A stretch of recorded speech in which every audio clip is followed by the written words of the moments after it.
본 방송에서 제공하는 투자 정보는 투자 판단에 대한 조언입니다. 방송에서 제공하는 주식의 가치, 가격 상승 및 가격 하락에 대해서는 방송사에서 보장하지 않습니다.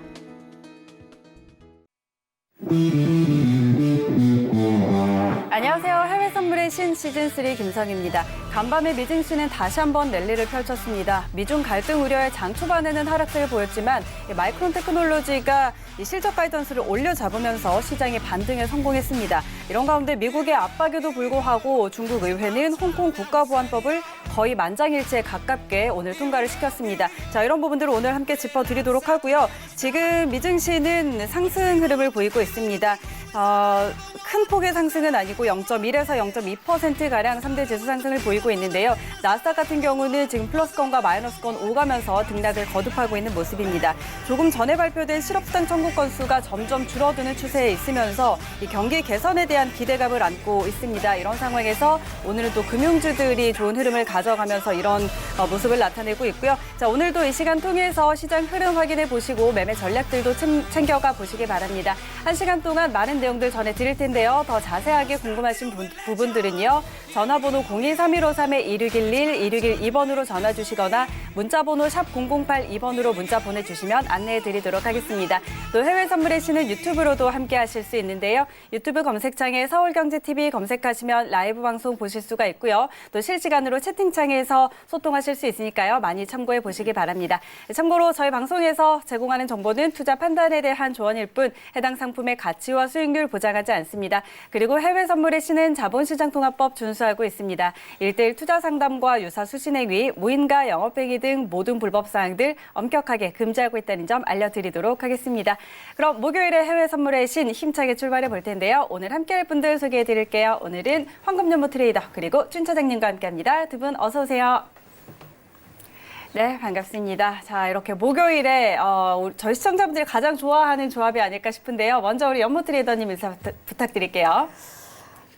네, 목요일이면 사실 부담을 좀 갖게 됩니다. 그러니까 증시를 보시는 분들이 오늘은 어떤 얘기를 할까? 저도 지난주 목요일에 내가 이런 종목군들을 얘기했었을 때 지금 이랬다 뭐 이렇게 이제 자꾸 저도 되짚어보게 되는데 그러다 보니까 목요일이 이제 즐거운 게 아니라 조금 부담스러울 수도 있는 그런 주가 됐는데요. 사실은 시장에 대한 왜 올라갔지 막 이런 생각들 많이 하잖아요. 누구나 왜 이렇게 많이 올라가지? 뉴스가 안 좋은데도 왜 올라가지라는 생각을 하게 됩니다. 근데 오늘 제가 낮에 잠깐 이 택시 안에서 뉴스를 들었는데 대출이 늘어나고 있다라고 하더라고요. 그러니까 은행에서 우리 금융위기 때는 돈을 돈을 막은 사태였는데 지금 돈이 늘어나고 있다라고 하고 외려 이제 기업들한테 굉장히 타이트하게 대출 조건을 조금 까다롭게 군다라는 얘기를 하고 있는데 그래서 증시가 올라가는 게 아닌가. 그러니까 유동성이 좀 많이 풀렸다는 얘기죠. 그런 생각을 해봐서 함부로 시장에 대해서 고점이다 저점이다를 논하기가 어려운 그런 또 한 주가 마무리 좀 되고 있지 않나 싶습니다. 네, 알겠습니다. 연모 트레이너님과 인사 나눠봤고 준 차장님도 인사해 주시죠. 네, 안녕하십니까. 네, 제가 좋아하는 이제 금요일을 하루 앞두고 있는데 오늘 또 우리나라 확진자가 또 급증하는 바람에 또 좀 그렇더라고요. 제가 그쪽 이제 회사를 좋아해서 오늘도 막 뭐 여러 가지 이렇게 보고 있었는데 주문을 하려다가 아차하는 마음에 안 하게 되더라고요. 그래서 이게 또 약간 소비의 또 이연으로 약간 또 이어지지 않을까 하는 또 걱정도 있는데 아무튼 저희 오늘 또 믿고 보는 황금연모님도 나오셨으니까 유익한 시간 보내셨으면 좋겠습니다. 네, 좋습니다. 자, 오늘 두 분과 함께 1시간 동안 끌어가 보도록 하고요. 오늘도 저희는 선물시장 시세부터 확인하고 가도록 하겠습니다. 네, 오늘은 전부 다 빨간불 켜고 있습니다. 상품별로 하나씩 확인하시죠. 먼저 S&P 500입니다. 전일 대비 0.07% 강보합입니다. 3,037포인트 지나고 있습니다. 다음은 나스닥입니다. 0.04% 강보합입니다. 9,436포인트 선에서 거래되고 있습니다. 다음은 크루드 오일입니다. 0.06% 상승입니다. 32달러 선에 거래되고 있습니다. 다음은 골드 시세입니다. 0.68% 오름세입니다. 1,738달러 지나고 있습니다. 마지막으로 유로 FX입니다. 0.4% 오름세입니다. 1.10430달러 지나고 있습니다. 네, 선물시장 시세 확인하고 돌아왔습니다. 오늘 상품들이 빨간불을 켜고 있기는 하지만 근데 좀 자세히 들여다보면 지지부진한 모습인데요. 오늘 거의 다 큰 폭의 상승은 아니고 좀 강보합권에서 머물러 있는 그런 모습이 보이고 있습니다. 오늘 시장 좀 어떻게 보세요? 네, 일단 오늘 엄청 중요한 이슈가 있었죠. 이제 네. 홍콩 보안법의 통과 여부인데 제가 이거를 몰랐는데 이 표결에 붙인다는 것 자체가 네. 그냥 일단 확정이라고 하더라고요. 아. 이게 약간 불안하거나 뭔가 반대가 있을 것 같다 그런 거는 아예 표결 자체를 안 한대요. 그래서 지금까지 표결에 붙인 거 중에 한 번도 이렇게 딱 강행이 처리가 안 된 적이 없었다고 해서 이거를 조금 미리 알려드렸으면 뭔가 조금 더 괜찮았을 것 같은데 아무튼 네 그래서 오늘 이제 홍콩 보안법이 통과되면서 이제 미국과 중국의 이제 본격적인 네. 이제 마찰이 시작되는 거 아닌가 하는 우려가 네. 많았었고 우리나라가 또 어떻게 보면 세계에서 약간 주시하는 코로나 이제 네네. 잘 대처한 국가 중에 하나다 보니까 확진자가 급증하는 바람에 분명히 이거를 외신들도 주목을 하고 있을 거예요. 네.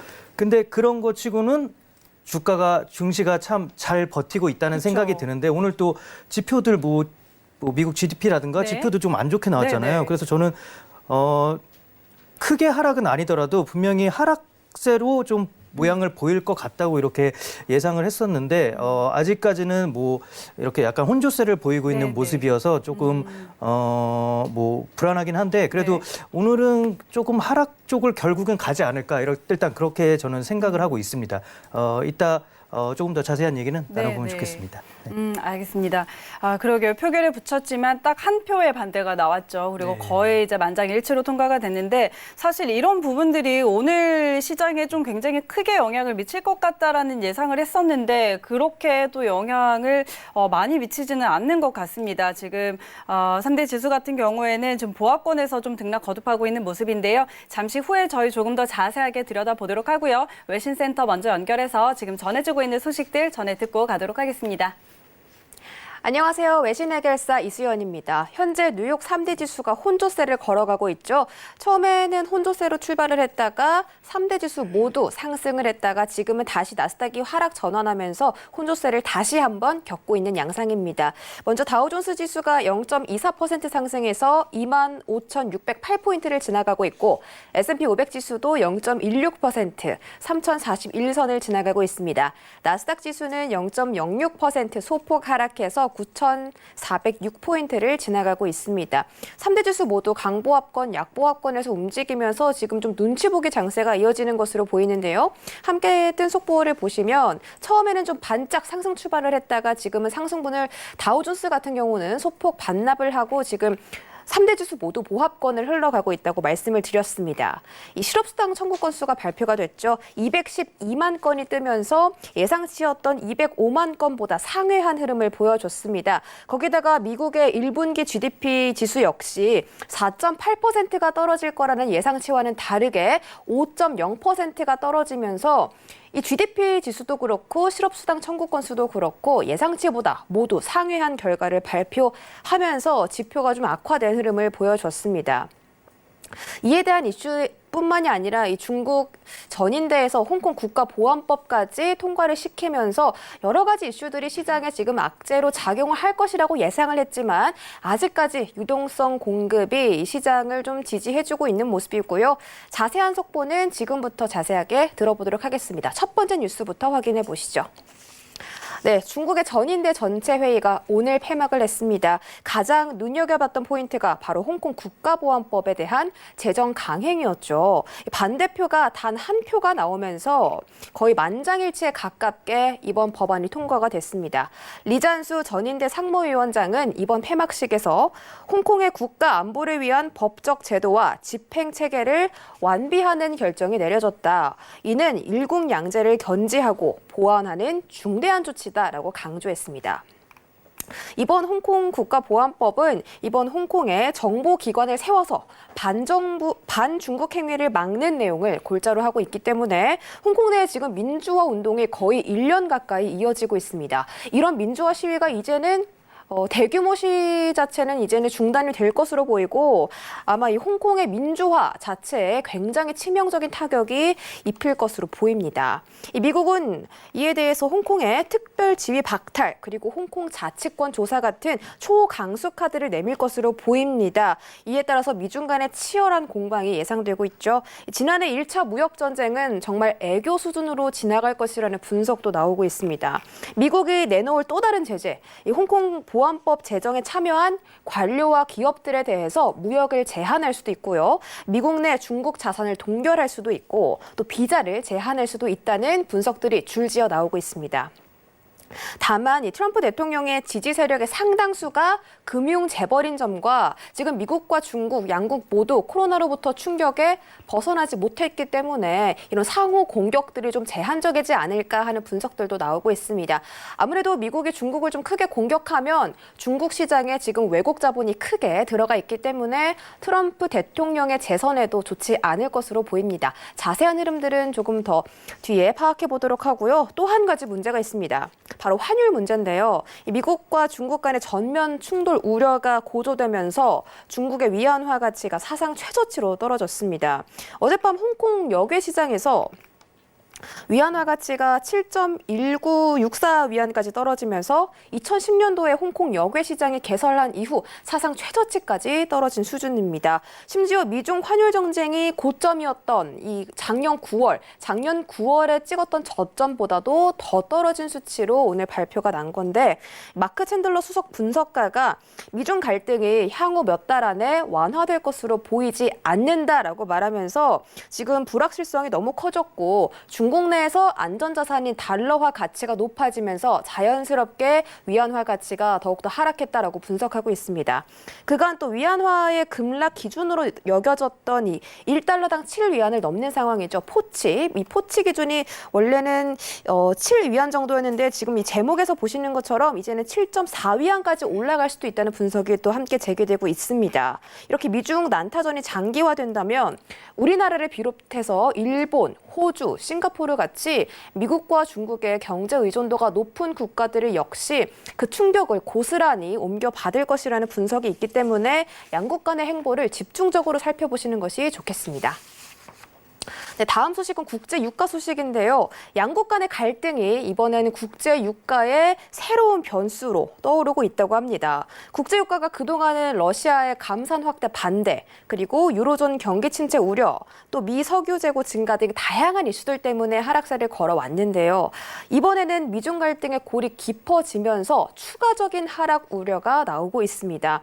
유가를 지금 잠깐 확인해 보시면 네, 0.46%가 떨어졌습니다. 제가 장 초반에만 확인을 했을 때만 해도 0.09% 정도 상승을 하고 있었는데 지금은 거의 강보합권, 약보합권을 빠져나가는 수준으로 지금 0.55% 하락세가 좀 굉장히 짙어지고 있는데 지금 오펙 플러스가 감산 기한을 연장하겠다라고 검토하는 소식 때문에 오늘 좀 반등이 올라와 줬는데 이 경기 침체에 대한 우려뿐만이 아니라 오늘 홍콩 보안법이 통과가 되면서 이런 부분이 추가적인 하락 요인으로 작용할 수 있다라는 분석이 불과 몇 시간 전에 나왔는데 지금 좀 하락세를 크게 보이고 있는 상황입니다. 여러 가지 이슈가 충돌하면서 보합권을 등락하다가 지금은 하락세를 점점 더 키워가고 있는 상황입니다. 이 부분은 어떻게 보시는지 조금 뒤에 더 자세하게 설명 들어보도록 하고요. 마지막 소식도 전해듣도록 하겠습니다.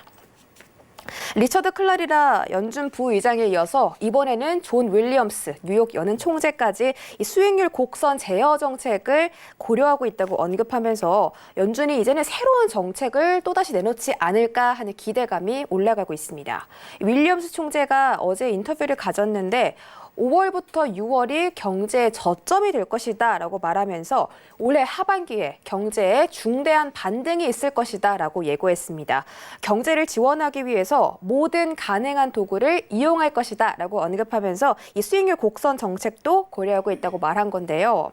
실제 연준 일부 위원들이 지난 4월 FOMC 회의에서 특정 채권 금리가 오르면 무한대로 사들이는 일드캡 제도를 언급하기도 했습니다. 그래서 이 일드캡 제도에 대해서 많은 사람들이 관심을 가지고 있고 연준이 정말로 시행할지 이 부분에도 초점을 맞추고 있는데요. 일부 전문가들이 이 마이너스 금리보다 일드캡 제도를 시행하는 게 지금으로서는 경제를 부양하는데 더욱더 효과적인 정책이다라고 평가를 내려놓고 있기 때문에 앞으로 연준이 이 정책을 선택할지에 대해서도 여러분이 지켜보시면 좋겠습니다.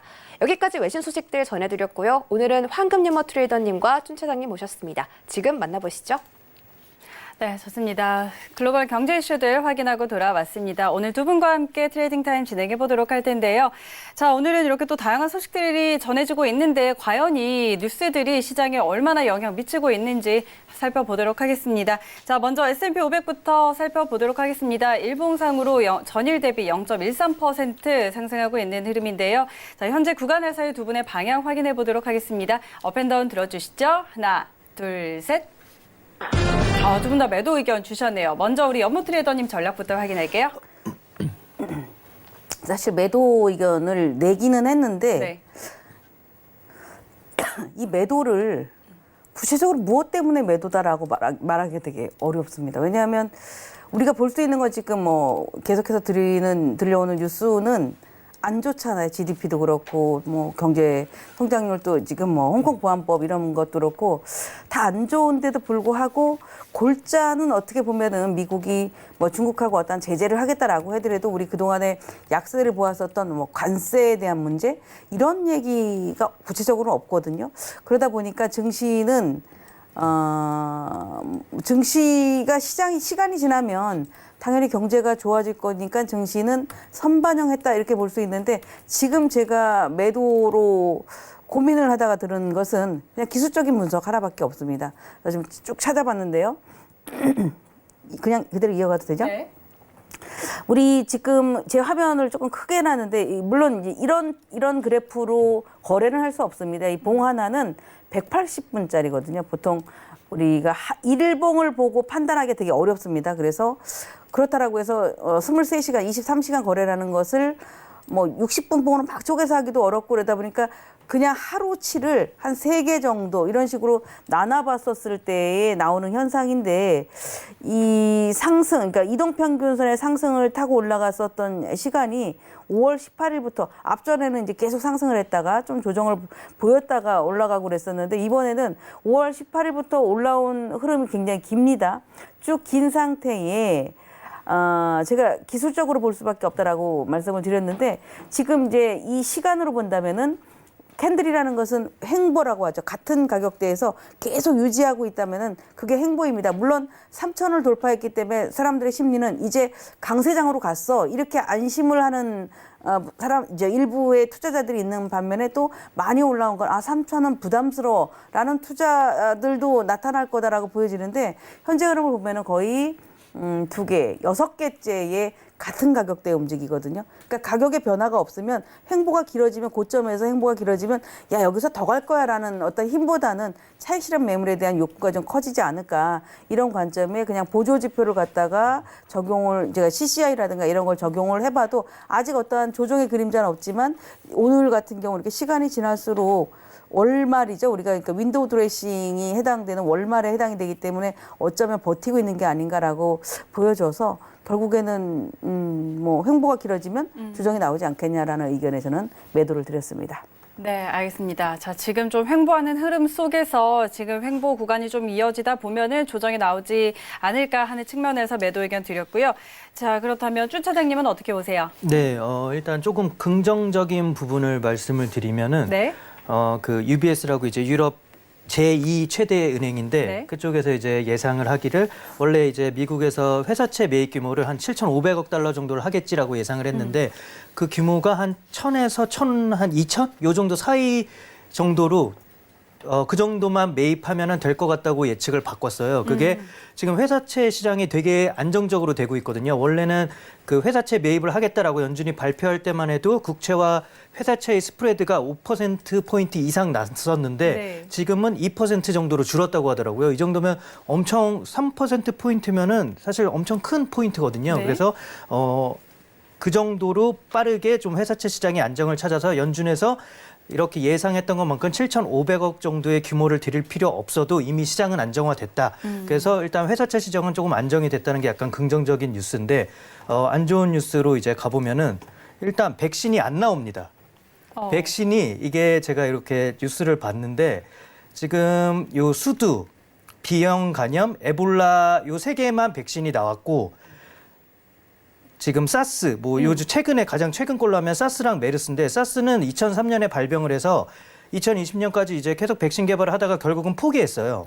그리고 메르스는 2012년부터 계속 백신 개발을 하고 있는데 아직 성공을 못했고, 뭐 지카 바이러스 같은 경우는 47년에 발병을 했는데 아직까지 백신이 안 나왔고요. 네. 그런데 지금 모더나도 그렇고 모더나도 요번에 뭐 임상실험 뭐 이렇게 긍정적인 데이터가 나오고 했는데 주가가 그렇게 급등을 했을 때 내부자들은 3천억 원 정도의 스탁 옵션을 매도를 했다 네, 그러더라고요. 네. 그거 자체도 얘네들도 이제 백신이 나올 거면은 주가가 몇 배를 뛸 텐데 매도할 그쵸. 리가 없잖아요. 그러니까 제가 이 뉴스와 그런 걸 종합해 보면 백신은 안 나온다.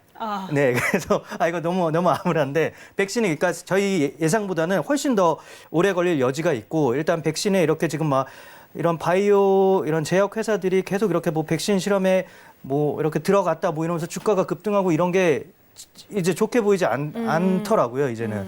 그래서 일단 이 백신 쪽으로 백신이 이제 저희 생각보다 좀 늦게 나올 수 있다고. 네. 그 홍콩 이 문제가 사실 중국과 미국의 이런 마찰로 인해서 뭐 당연히 뭐 중국과 미국한테도 피해는 당연히 가겠죠. 뭐 이제 네. 이제 미국의 이제 홍콩 법이 통과했으니까 홍콩의 뭐 특별주의를 박탈하면서 중국 기업들에 대한 제재도 더 할 거고 그럼 중국 쪽에서도 카운터 칠 수 있는 게 미국산 농산물 구매 안 하고 네. 뭐 무협협정 이행 안 하고 뭐 이쪽에서도 뭐 지금 중국 내에 들어와 있는 미국 기업들에 대해 뭐 어떤 세금을 더 매긴다든가 뭐 유럽처럼 디지털세를 매긴다든가 이런 방법으로 나올 수도 있는데 제가 볼 때 제일 큰 피해국은 아마 홍콩과 한국이 될 것 같아요. 한국 같은 경우는 이제 한국 원화 자체가 중국의 프록시 때 워낙 움직임이 비슷하다 보니까 이제 네. 대체 통화로서 인식이 되고 중국 위안화 자체는 거래하기가 좀 까다롭거든요. 중국 자체가 워낙 폐쇄적이다 네. 보니까 그래서 중국 원화를 매도하려고 하면은 중국 원화를 매도하는 게 아니라 우리나라 원화를 매도하는 트레이더들이 대부분이었어요. 네. 그렇기 때문에 우리 한국의 이제 원화가 이제 절하될 가능성이 네. 좀 더 생긴 거고 홍콩 같은 경우를 예를 들면은 홍콩이 이제 어떻게 보면 아시아의 금융 허브로서 좀 위치가 있었잖아요. 근데 지금 이렇게 중국 쪽에서 홍콩에 이제 내정에 간섭을 하게 되니까 홍콩이 어떻게 보면 중국의 하나의 이제 성이 된 거죠. 뭐 후한성 이런 것처럼. 그렇게 되면은 외국 자본들이 이탈을 할 수밖에 없어요. 그쵸. 이게 중국에 워낙 뭐 어떤 규제가 올지 모르니까 이거는 불안해서 있을 수가 없는 거예요. 홍콩은 사실 원래 약간 독립적인 국가라는 인식이 있었기 때문에 약간 마음 놓고 외국 자본들이 들어오고 중국도 홍콩으로 인해서 사실 덕을 본 게 많거든요. 그쵸. 이게 어떻게 보면 중국으로 들어가는 외화의 약간 브릿지 역할을 했기 네, 때문에 네. 중국으로 직접 못 들어가도 홍콩을 통해서 들어가는 외화의 그 규모가 엄청났기 때문에 중국도 분명히 타격은 있을 텐데 제가 볼 때는 이렇게 고래 싸움에 새우등 터지듯이 네. 우리나라와 홍콩이 조금 좀 심각하게 조금 타격을 입을 수도 있겠다 싶고 일단 미국 측도 근데 일단 지금 이 홍콩과 그러니까 중국과 미국 간의 2차 무역 전쟁은 일단은 대선 전까지는 일어나지 않는다는 견해도 많아요. 지금 뭐 그 중국에서 농산물을 구매 안 하면 이제 트럼프의 주요 이제 투표 그쵸.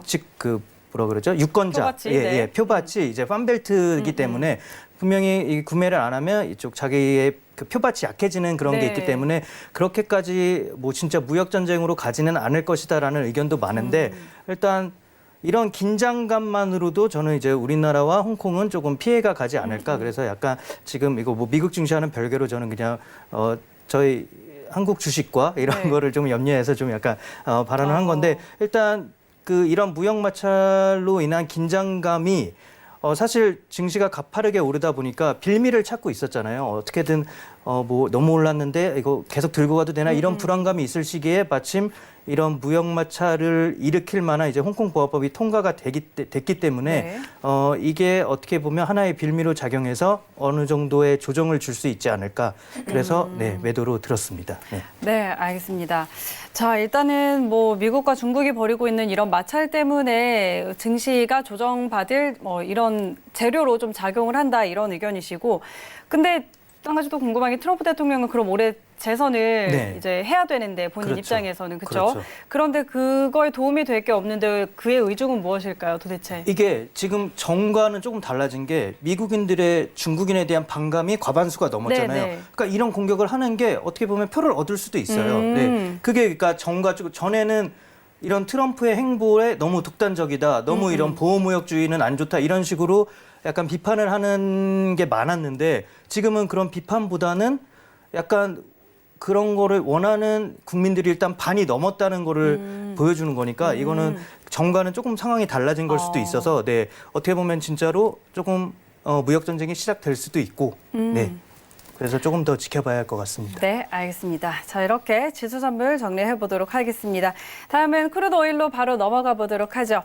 자, 오일이 32달러 선에서 움직이고 있는 상황입니다. 자, 크게 상승하는 그런 힘을 좀 받지 못하고 있는 상황인데 또 국제에너지기구에서 발표를 했습니다. 올해 이 미국의 셰일업계들이 투자가 절반으로 줄어들 것이다 이런 이야기를 하면서 유가의 상승을 조금 막는 그런 요인으로 작용을 할 수도 있을 것 같은데요. 자, 현재 구간에서의 두 분의 방향 확인해 보도록 하겠습니다. 어필 들어주시죠. 하나, 둘, 셋. 네, 매도 그리고 춘장님 조금 고민을 하시다가 관망 들어주셨고요. 먼저 연모님 전략 확인할게요. 제가 지난주 목요일 날 그런 말씀을 드렸을 거예요. 뭐 유가가 이제 원유 재고 발표가 아마 오늘 밤 12시 12시요. 예, 네. 그때쯤에 나올 텐데 감산의 효과는 충분히 봤다. 그리고 너무 정말 하락한 거에 그냥 어떻게 보면은 이제 감산의 효과 플러스 정말 싸다라는 개념으로 좀 올라왔다. 이렇게 좀 봤는데 그래서 33.60을 넘어간 거는 조금 과열권으로 들어가지 않겠냐. 오히려 그 이상을 올라간 상태에서는 보유를 하는 것보다 매도를 하는 게 더 유리한 방법이다라는 얘기를 드렸는데 결과론적으로 빠졌었습니다. 즉 34불에 있던 게 일주일 내내 31불까지 갔다 왔거든요. 네. 그리고 지금 32.5라면 딱 중립적인 위치예요. 근데 지금 뭐 우리 미국하고 중국하고에 대한 정치 싸움이잖아요. 이런 것들이 다 정치적인 싸움인데 유가 같은 경우도 일시적으로 그러니까 예전 같은 우리 앞전에 5월달 이런 초반 또 4월달 같은 그런 큰 급락은 안 나온다라고 보여지는데 근래에 강하게 상승한 이후에 최근에 보면은 재범 매물을 좀 내놓습니다. 그러니까 쏟아질 때 가속이 붙는다라는 걸 느끼거든요. 이제 저 같은 경우 거래를 많이 하다 보니까 현재가 창을 보고 있으면 이거 가속이 붙는다 이런 것들을 이제 느끼는데 그런 흐름을 봤을 때는 오일이 매수를 하고자 하는 매수세보다는 올라오면은 좀 팔겠다라는 매도세가 좀 더 많지 않겠냐라고 보여져서 뭐 지금 자리도 그렇게 나빠 보이지 않는데요. 32.50, 뭐 30.60 선 이 구간에서는 매도를 해보시는 게 오히려 수익면에서도 조금 더 낫지 않을까라는 의견을 드리겠습니다. 네, 알겠습니다. 자, 지금 상황에서는 일단 매수세보다는 좀 반등할 때마다 매도하는 이런 힘이 더 강하다라는 측면에서 이야기를 해주셨고 지금 자리도 나쁘지 않습니다. 32.58선 지나고 있는데요. 30.50에서 60 사이 이 자리에서 매도하는 전략 챙겨주셨으니까 참고하시기 바랍니다. 춘 차장님은 오늘 좀 고민을 하셨어요. 네, 아니 뭐 이것도 당연히 사실 매도를 드는 게 맞아요. 뭐 증시를 매도로 들었으니까 당연히 뭐 홍콩 보안법 미중 마찰도 분명히 이 원유 가격에 영향은 줄 거라고는 보는데 네. 일단 그 크렘린궁에서 이렇게 뭐 밝혔더라고요. 뭐 푸틴 대통령과 빈살만 왕세자가 이런 추가 감산에 대한 이런 거를 뭐 협의를 하고 있는 중이다. 뭐 이런 식으로 얘기가 나와서 이게 뭐 하나의 긍정적인 요인으로 볼 수 있고. 근데 또 러시아 또 에너지 장관은 러시아 이제 원유 기업들과 뭐 얘기를 했는데 원유 기업들은 대다수가 반대를 하고 있다. 뭐 이래서 네. 같은 러시아 안에서도 뭐 이렇게 의견이 네, 갈리고 있어서 어떻게 될지 모르겠지만 일단 지금 그 무역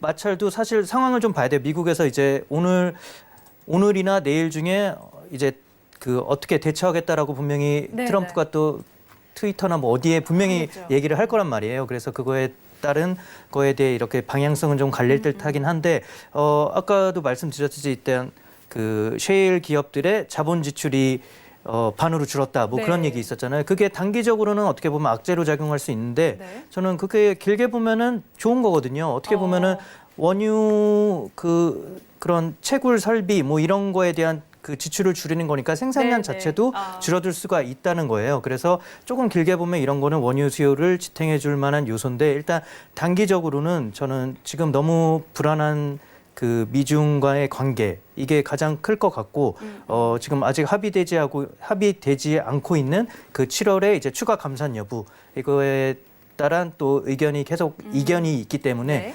일단은 관망으로 들었습니다. 매도성 네. 관망으로 하는 게 나을 것 같네요. 네, 알겠습니다. 자, 일단 지금 유가와 관련해서는 좀 여러 가지 사안들이 좀 충돌을 하고 있는 것 같습니다. 뭐 이 추가 감산에 대한 이야기도 아직까지 좀 나오고 있지 않은 상황이고 또 러시아 내부에서도 의견이 좀 갈리고 있는 상황이라서 이런 부분들을 좀 지속적으로 체크를 해봐야 될 것 같습니다. 자, 이렇게 크루드 오일 정리해 드리고요. 저희는 골드로 넘어가 보도록 하죠.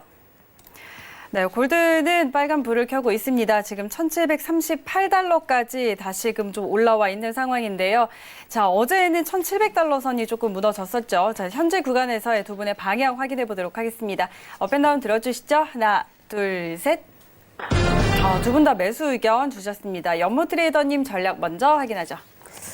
종목들이 오늘 다 어렵네요. 네. 네, 사실은 왜냐하면은 낮에 이제 통과 때문에 우리 국내 시장이 아주 막 엄청 급락을 하더라고요. 네. 제가 운동하러 가는 한 20분 사이에 급락을 봤거든요. 그리고 올라왔고 뭐 상대적으로 종목군들 막 변화가 낮에 있어서 그러는지 거의 다들 움직임이 이제 평소보단 작은데 아까 그 매도성 관망이라고 네. 오일을 얘기하시듯이 사실은 관망성 매수예요. 이 골드 같은 경우는 오늘 하루에 그냥 일봉을 보면 상승을 조금은 하겠구나. 그러니까 지난주에 제가 그랬죠. 골드는 상승을 하긴 하는데 일단은 1,700불은 좀 깰 것이다. 그러니 매수를 하더라도 비싸게 하지 말고 좀 낮은 가격에 해라 이런 얘기를 드려놨는데 네. 정말 1,700불을 갔다 왔습니다.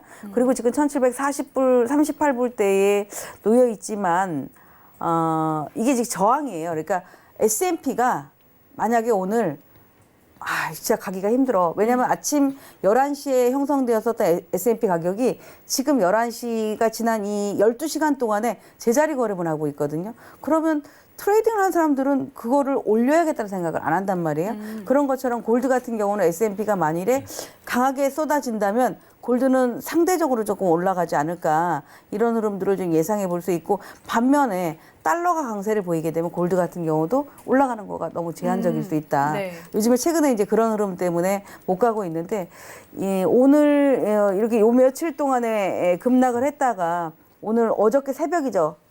오늘 새벽이죠. 1시부터 지금 반등을 한 상태라서 지금 이 종목은 관망성 매수라고 하는 것은 네. 현재 구간에 사시는 것보다는 어쩌면 지금 현재 흐름이 우리가 12시가 조금 넘어가는 게 좋지 않을까라는 생각을 합니다. 12시 기준으로 11시부터 형성된 12시까지 양봉이냐 아니면 음봉이냐에 따라서 이 골드의 방향이 좀 나올 것이다라고 보여져서 지금은 일단 그렇게 막 들어가는 것보다는 조금 보시다가 양봉의 흐름이 나오기 시작한다 하면 뭐 12시 이후에는 매수 쪽으로 들어가시는 게 좋을 것 같습니다. 네, 알겠습니다. 자, 골드에는 매수 의견 주셨는데, 자, 일단 지금은 오늘 새벽부터 해서 꾸준히 좀 올라와 주고 있는 흐름입니다. 그렇기 때문에 지금 상황에서 바로 진입을 하는 것보다는 12시가 넘어서 좀 지켜본 다음에 11시부터 12시까지 흐름이 좀 양봉이 만들어진다면 그때 진입해도 좋겠다라는 의견 전달을 해드리도록 하겠습니다. 그리고 준 차장님 한번 들어보죠. 네. 골드는 제가 막 뉴스를 찾아보려고 했는데 네. 뉴스가 전혀 없더라고요. 네, 골드 뉴스는 진짜 요 며칠 한 일주일치를 거의 찾아봤는데도 특별한 게 없어요. 네. 그래서 지금 되게 할 말이 없는데 지금 같은 상황이 근데 사실은 골드를 매수하기 조금 좋은 시기죠. 지금 이렇게 시장이 완전히 그러니까 방향성을 딱 보인 게 아니라 불안불안하잖아요. 지금 미국의 대처가 어떻게 나올지도 모르겠고 네. 홍콩 뭐 사실 이게 미국 쪽에서 그냥 참고 그냥 넘어가면서 뭔가 저희가 우려했던 일은 발생 안 할 수도 있어요. 근데 어떻게 될지 모르니까 이런 네. 불안불안한 시기에는 지금 증시보다는 일단 그러니까 트레이드를 하고 싶어서 안 달라는 사람들 있잖아요. 그런 분들은 증시보다는 지금 같을 때는 오히려 골드에 들어가서 조금 상황을 지켜보다가 이렇게 뭐 다시 방향성을 보이면은 다시 또 증시로 가든지 그러는 경우도 있을 것 같아요. 이건 그냥 저희 생각인데. 네. 네, 근데 아무튼 이렇게 불안불안한 시장에서는 그래도 안전자산으로서의 어느 정도 조금 그런 매력이 조금 보이지 않을까. 그래서 네, 네. 일단은 지금은 골드 쪽이 좀 매수로 조금 괜찮지 않을까. 네, 안전하면서도 수익을 조금 기대해 볼 수 있는. 네. 네, 알겠습니다. 자, 지금 모든 게 불확실한 상황이에요. 근데 사실 시장에서 가장 큰 악재는 또 불확실성인 것 같습니다. 그렇기 때문에 지금 이 안전자산인 골드에 좀 눈을 돌려보는 것도 괜찮겠다라는 의견 전달해 드리도록 하겠습니다. 자, 이렇게 골드 매수 의견 두 분 다 매수 전략 주셨다는 거 확인해 드리고요. 저희는 유로 FX로 또 넘어가 보도록 하죠. 자, 유로는 지금 3거래일 연속으로 양봉을 나타내고 있습니다. 지금 달러 인덱스가 오늘 확인을 해보니까 자, 지금 98선까지 좀 내려와 있는 상황이거든요. 자, 이런 부분과 관련해서 유로는 더 올려 세울지 아니면 다시 좀 이제 하락이 나올지 두 분의 방향 확인해 보도록 하죠. 업앤다운 들어주시죠. 하나, 둘, 셋. 오늘은 의견이 아주 잘 맞네요. 자, 두 분 다 매수 의견 주셨는데 연모 트레이더님 전략 역시 먼저 확인할게요.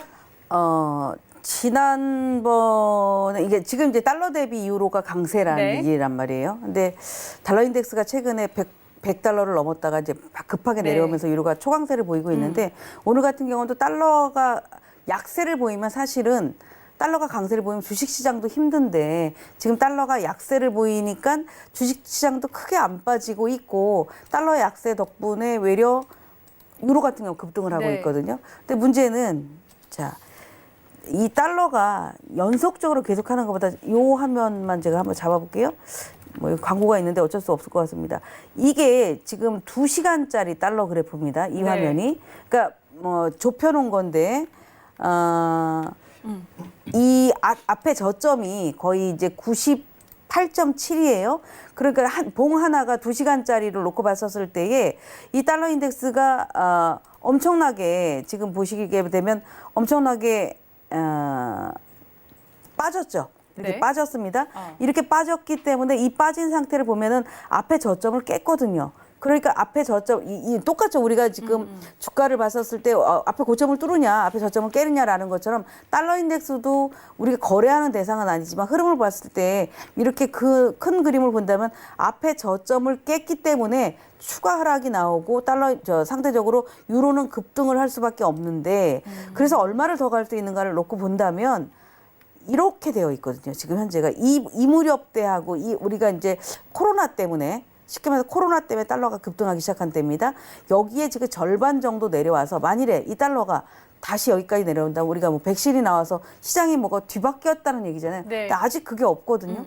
그런 상태를 본다면 달러 인덱스가 오늘 기준으로 본다 아니면 최근의 기준으로 본다면 저는 거의 다 좀 내려왔다.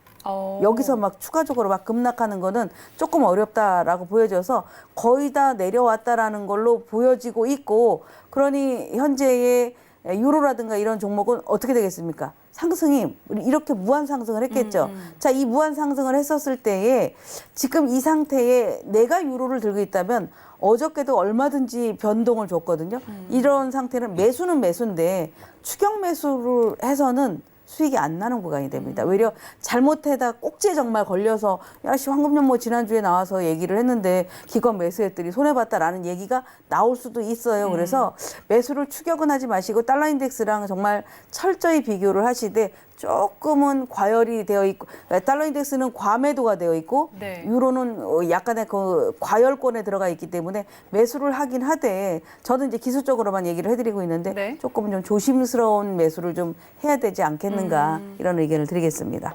네, 알겠습니다. 자, 지금 달러 인덱스가 떨어지면서 유로는 연일 좀 상승하는 흐름들을 보이고 있는데 자, 그런데 지금 달러 인덱스 98.6선까지 좀 내려와 있습니다. 전저점보다 더 낮게 내려와 있는 상황이라서 이제는 좀 다 왔다라고 보고 계시고 그렇기 때문에 유로 같은 경우는 매수를 보더라도 지금 상황에서 추격은 하지 말고 과열권에 들어와 있기 때문에 어느 정도 상승은 좀 제한적일 수 있다라는 의견 전해드리도록 하겠습니다. 자, 그러면은 쭌 차장님 네. 어떻게 보세요? 저도 일단 일단 달러 측면에서 말씀드리면 달러가 네. 지금 많이 내려왔어요, 진짜. 그래서 저도 많이 내려와서 이제 어느 정도는 거의 저점에 다다르지 않았나. 지금 사실 아직도 달러에 대한 수요는 계속 나오고 있거든요. 지금 뭐 회사 채가도 안정되고 있다고는 하지만은 아직도 시장이 조금 코로나도 그렇고 미중 무역 마찰도 그렇고 달러가 언제든지 급하게 상승할 요인은 많기 때문에 저는 아무리 내려가봤자 뭐 98이나 97.5 이 정도에서는 멈춰주지 않을까 싶고 지금 유로는 일단 유로 요번에 그 7,500억 유로 그 새로 독일과 프랑스에서 이렇게 제안을 한 거에 대한 지금 기대감 때문에 조금 단기간에 조금 상승을 많이 했어요. 그런데 원래 그 유로에서 그런 지원금이나 이런 걸 할 때 그 캐피탈 키라고 해서 규모의 그 유로존 나라 국가들의 이제 뭐 경제 규모에 따라 분배금을 내고 또 어떤 위기에 처했을 땐 그 분배금 낸 거만큼 이제 이렇게 그 지원금을 이렇게 주곤 하는데 그 PEPP 그 팬데믹 그 긴급 채권 매입 프로그램 그때 예외적으로 이제 더 어려운 나라를 더 많이 주고 그런 식으로 해서 했는데 이번 것도 마찬가지로 이탈리아, 스페인 쪽으로 좀 많이 더 주고 뭐 그런 식으로 해서 지금 유로 전반적으로 조금 이렇게 다 한번 다시 뭉치는 약간 그런 그림이 형성되면서 이렇게 조금 상승하는 그림인데 아직도 사실은 그 북유럽 나라들은 반대는 하고 있거든요. 그래도 가장 힘이 센 독일이 지금 이렇게 하자고 했으니 결국은 이뤄질 걸로 예측을 하고 있어서 아마 이거에 따라 유로가 조금 상승을 하고 있는데 아직도 달러에 대한 그런 수요는 아직 많이 있기 때문에 여기서 추가적인 진짜 뭐 황군연문의 말대로 지금 매수하는 것보다는 조금 내려왔을 때 단기적으로 짧은 이익을 보고 들어가시는 게 좋지 여기서 길게 보시는 것보다는 오히려 그럼 차라리 반대로 조금 더 올랐을 때 매도를 하거나 조금 더 내려왔을 때 짧게 보고 매수를 하거나 네, 이렇게 말씀드리겠습니다. 네. 알겠습니다. 자, 일단 두 분은 좀 같은 방향성으로 좀 보고 계시는 것 같습니다. 조금 더 올라왔을 때 매도 혹은 좀 더 조정을 받았을 때 매수하는 짧게 매수하는 전략 이렇게 챙겨드리도록 하겠습니다. 자, 유로까지 저희가 좀 짚어드렸는데 저희 시청자께서도 질문을 하나 보내주셨네요. 천연가스 질문을 해주셨는데 두 분 나오는 날만 기다린다고 하시면서 천연가스를 매수해도 될까요? 하고 질문을 주셨습니다. 자, 내추럴가스 한번 볼까요? 그동안에 좀 등락을 거듭하다가 한 5월 초부터는 매도세가 좀 급하게 또 나왔네요. 자, 이 상황 좀 어떻게 볼까요? 준 차장님. 잠시만요. 네. 천연가스 좀 찾고요. 천연가스 그러면 에너지. 찾으시는 동안 우리 업무 네. 트레이더님 먼저 들어볼까요?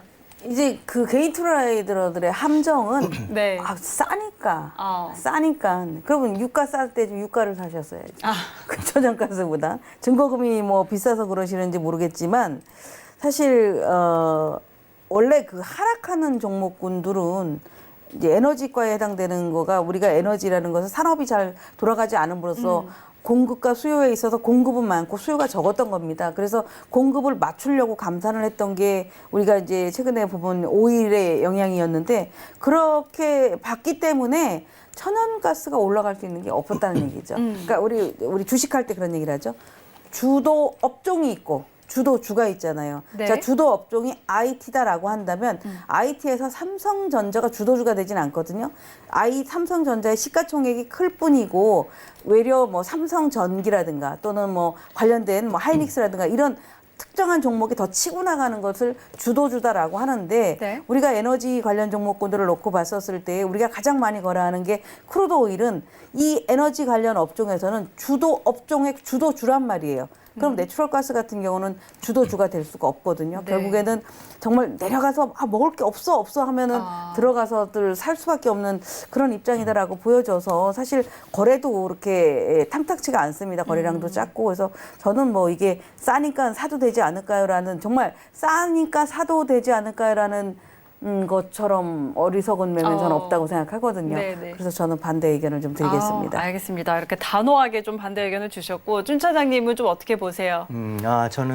저는 좀 당황스러우실 것 같긴 한데요. 아니 제가 너무 찔려서 저는 뭐 이렇게 쇼핑할 때 싸면 사시죠? 그냥 저는 일단 그 솔팅 자체도 할인율 큰 거 그렇게 해서 그냥 색깔 마음에 안 들어도 할인율 싸면 막 사고 막 그러거든요. 막. 네. 근데 아무튼 네 일단 저는 내추럴가스는 좀 좋게 보고 있어요. 사실 이게 내추럴가스는 오일과는 다르게 산업용 수요보다는 그냥 저희가 일반적으로 쓰는 난방 네네. 그런 수요가 제일 크거든요. 근데 근데 지금 뭐 셰일 기업들이 이렇게 투자도 줄이고 뭐 셰일 어떻게 보면 셰일 그 유정 자체에서 나오는 이제 부산물이 이제 내추럴 가스이기 때문에 네. 그쪽에 이제 생산량이 줄면은 내추럴 가스도 줄 수밖에 없는데 그렇죠. 여기는 산업적 수요는 지금 산업적 수요는 그대로 그러니까 산업적 수요는 줄었는데 줄었죠. 이런 저희들이 쓰는 난방적 수요는 그대로잖아요. 그쵸. 그렇기 때문에 어떻게 보면 더 오를 여지가 있는데 다만 이제 지금은 철이 아닌 거죠. 그쵸. 지금은 네, 여름이다 보니까 네. 이제 계절적 수요로 인해서 이거는 지금보다는 9월 정도가 어떻게 보면 8월 중순 정도의 매수를 보시는 게 어떨까? 네, 조금 참으시고, 네, 네. 그게 네, 저는 근데 내추럴 가스는 좋게 봅니다. 네, 네, 그 알겠습니다. 오일보다는 오히려 더 안정적으로 수익이 좀 날 것 같아서, 네, 내추럴 가스는 추천드립니다. 네. 알겠습니다. 준 차장님은 내추럴가스 조금 더 크루드 오일보다는 안정적으로 수익을 볼 수 있을 것 같다라는 의견이시고 지금 계절적 요인으로 좀 수요가 살아나지는 않지만 이후에 좀 계절이 바뀔 때 그때는 좀 봐도 좋겠다라고 정리해 드리도록 하겠습니다. 자, 이렇게 내추럴가스 질문까지 한번 정리해 보고요. 저희는 외신센터 다시 한번 연결해서 속보 전해 듣고 오도록 하겠습니다.